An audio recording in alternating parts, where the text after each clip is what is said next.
Hi, and welcome to this episode of the podcast, a solo episode where I want to discuss a spiritual skill or a spiritual construct that I think is often spoken about a lot. Like most things, it's kind of become a part of spiritual jargon. But do we really understand what it means and, more importantly, how to implement it into our lives? And that is the concept of surrender. And I'm going to be really upfront and honest with you that surrendering is really tricky. It's one of those things that can potentially be going against our egoic nature, which is often our natural nature because we're so heavily dependent on it and kind of conditioned and groomed into really focusing on the egoic view of our lives, that it becomes a skill that we can learn to do. And it is something that we can all learn to do. And I encourage you with the tips I give you around surrender to have a play with it in your own life, because ultimately I do believe that life should be enjoyed. We're here to have a really good time and enjoy the process of evolving and creating and healing and learning. But with a society and a culture that is so heavily consumed by the outcome and by the result of any exertion or effort we put in, I believe we are often really missing the gold, not only of the experiences at hand, but we are missing reaching the pot of gold because we're so hyper fixated on what it is that we think we want or need out of an intention or a desire that we have. We really miss the point of having that desire in the first place. And this is where surrender can really come in. So I'm sure if you've listened to this, you've probably heard many amazing spiritual teachers or advisors, or maybe even in the self-development world, really talking about or encouraging us to surrender the outcome, to let it go. I love phrases like let go and let God, or if you let it go and it returns and it was really for you. And ultimately, these are all just catchphrases around the concept of surrender.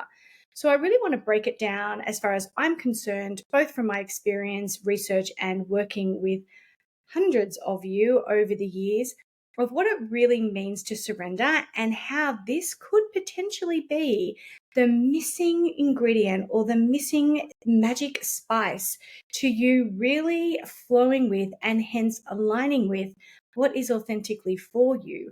And that absolute key ingredient to having your desires be something that is of purpose in your life as opposed to possession.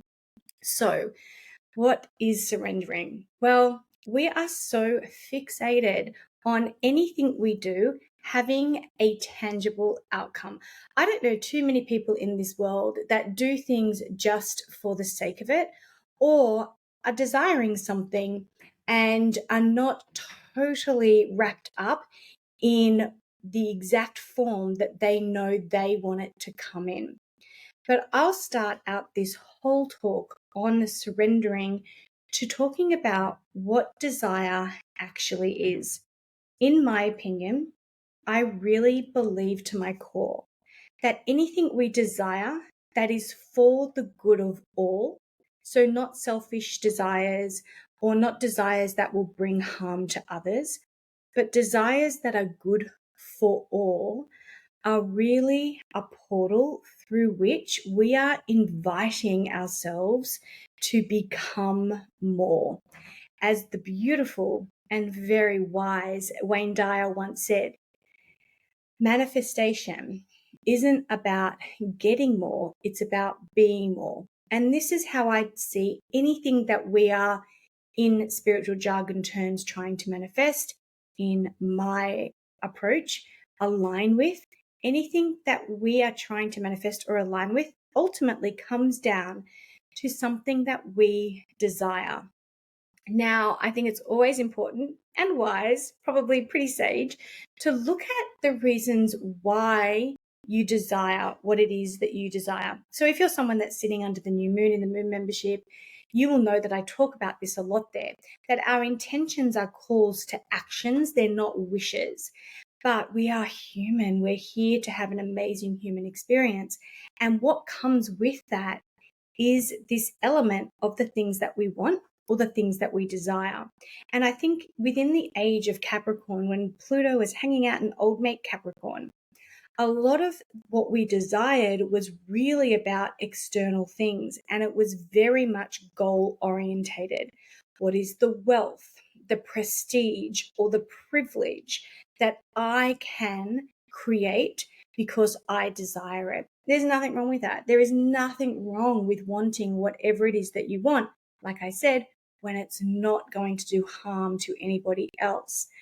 But I believe firmly that our desires are not about getting, they're about becoming. And so anything we desire, I believe, is an invitation to heal and to expand. Because if we want something new, then therein opens the door. The desire is so sacred because it opens a door to you becoming more.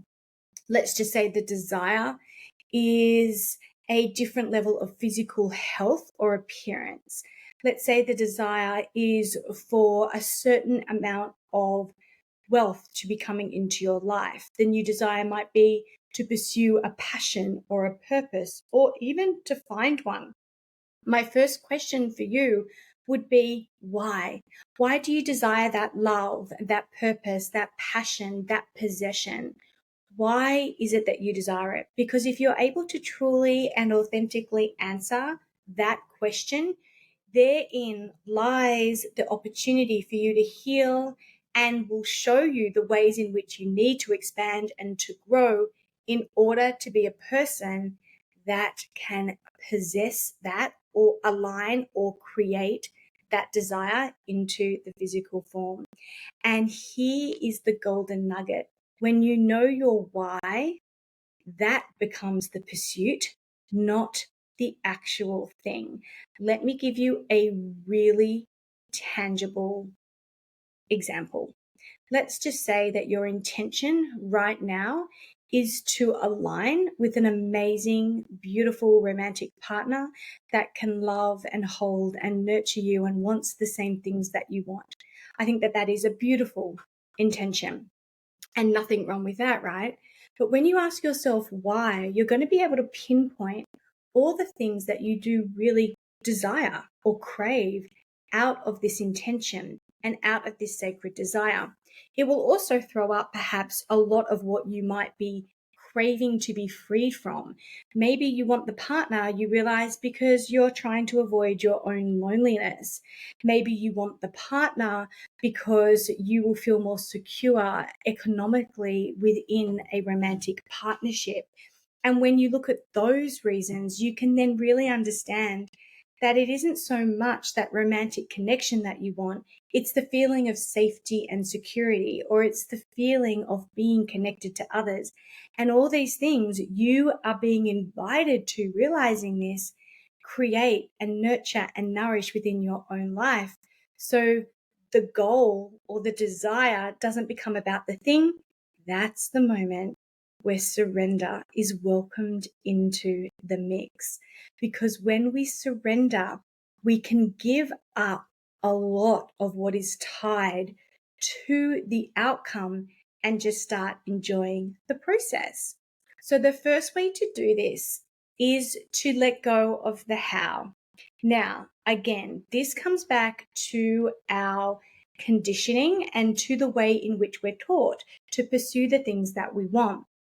But when we're able to give up the how things come about, what we're actually energetically doing is freeing ourselves up to be in co-creation with the entire cosmos, energetically and physically, for things to come in ways in which we could ever imagine.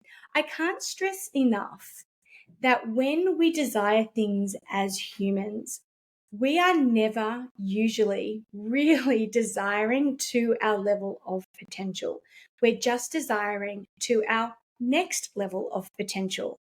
I bet you can think of things in your past that you really desired, that you really wanted to make happen, and thought to yourself, oh, I just don't think that's me, or that could never happen. And you actually went out and you did it and you created it or manifested it. I say aligned with it. You aligned with it. And as a result, this came into your physical experience. So once what you thought was impossible is now your reality. And now that that's your reality, you've got this whole platform on which to crave or desire even bigger things, and as it should be.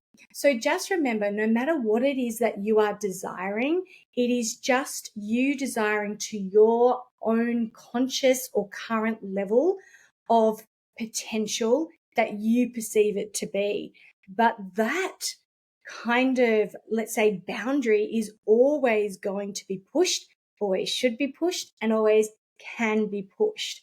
So when we really are fixated on the outcome of arriving in the exact way we want it to arrive, in the exact package, in the exact circumstance, and in the exact timeline that we desire it to come, we are absolutely cutting ourselves off from expanding into that desire, and for it to be teaching us all the twists, the turns, and the lessons along the way.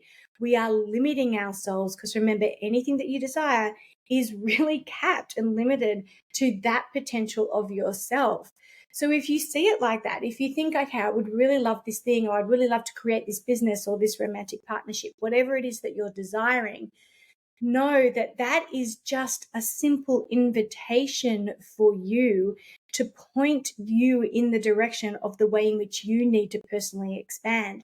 And if you can have fun with it and let the lessons in, let the twists and turns happen, the synchronicities meet you, and trust that the timing is absolutely not up to you, you can let go of the how this will come into your life.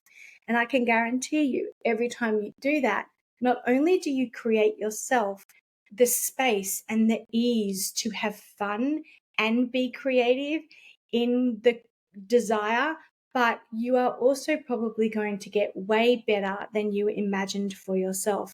Because if we go back to the why we desire what we desire, I can guarantee you, most of the things that we desire come from pain points and not expansion points.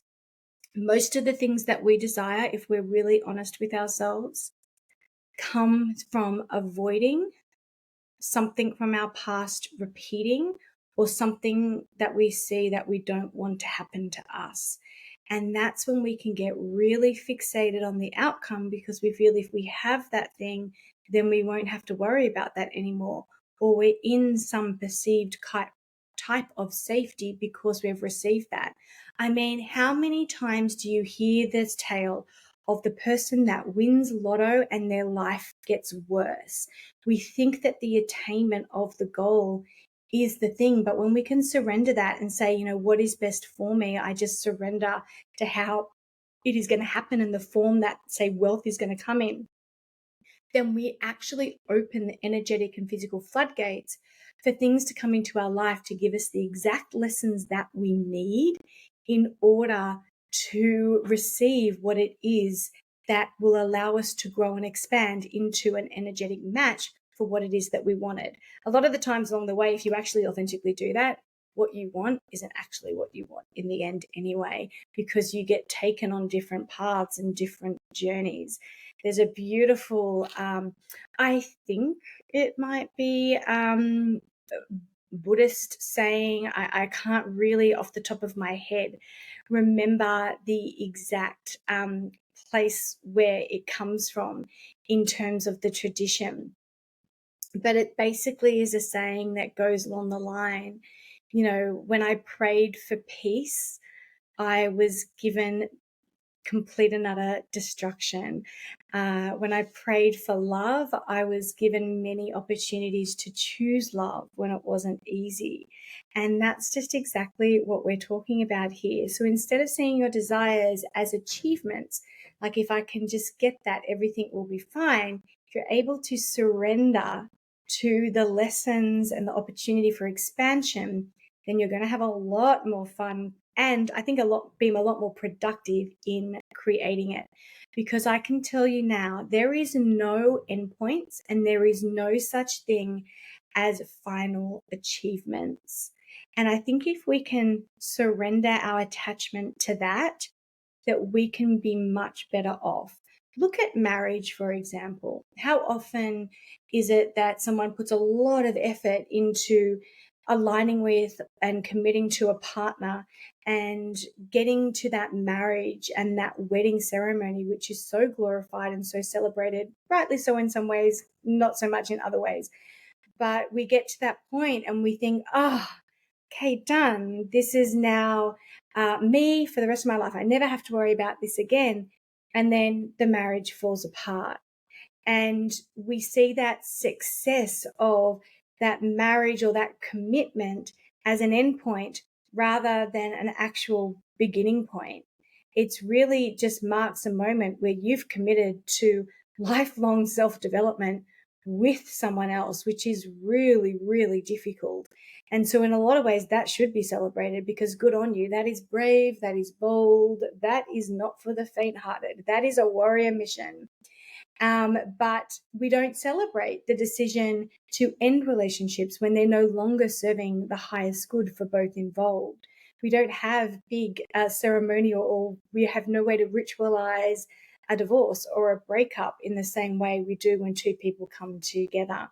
But if we remember what our desire is an opportunity to be more rather than have more, we can totally surrender to the outcome because our desire and attaining it becomes a process of becoming rather than a process of getting. And I can't stress enough, you do not know what is best for you. You do not know all the things that you really do desire and really do want in your life. What you desired 2 years ago, 5 years ago, 15 years ago would be very different to what you desire today. So next time you have an intention or you have this innate desire, I would really encourage you to go through this process. The first thing you need to do is write it down. Put it in black and white. If you are not willing to put your desire down on paper and look at it as almost like the third party to it, then I would challenge you and say it's not something that you really want. It could be shame, it could be embarrassment, it could be guilt. So bang, first up, you find your portal of healing. There's the work that needs to be done. There already, before you've even started, is the gift of that desire for you, where it's asking you to become more rather than to have more. Once you write that desire down, I want you to ask yourself why. Why do you desire this thing? What do you perceive that this desire, if attained, will bring into your life? And get really honest with that. This is hard work. This is when mentoring comes in and we can sit with you and really challenge you on that and hold up the mirror to that. So of course, as always, reach out if you find yourself in that position and in that situation. So once you've established your why you want what you want, the work then is to either heal, because a lot of, like I said before, the why we want what we want will be dictating to us the places where we're feeling lack and maybe feeling a little bit of emptiness, or we can go and get the healing there for that through many forms, even just through being self-aware and knowing ourselves really well. So then once we've gone through that and we're at the position where we know what we want, and we're really excited about aligning with it, here is the point where you completely allow yourself to let go, not of the thing completely, but of your need to control every single detail, not only of what you desire, but how it's attained. And here is my secret to how I do that. So I want to stress all the steps that I've just told you that really work out when it comes to desiring something. I get it. They are not fun. They are not glamorous. And let's be quite honest, they are a little bit laborious. But if you skip over those steps, you are absolutely not surrendering to your desire. So you're really not surrendering to completely embodying it, because you're not surrendering to all that it's here to gift you. So there's your first challenge. And then your second challenge is you're really wanting to be a non-sovereign victim to your circumstances and a victim to the attainment of your desire or the non-attainment of your desire. Because as soon as you don't do that work and you don't really know what you're desiring, why you're desiring it, and how that fits in to the expansion of your constant evolution, then you are not going to really be available to everything that is on offer for you. You're literally just saying, I want this, so I don't feel that. And it's like putting a Band-Aid on a broken leg.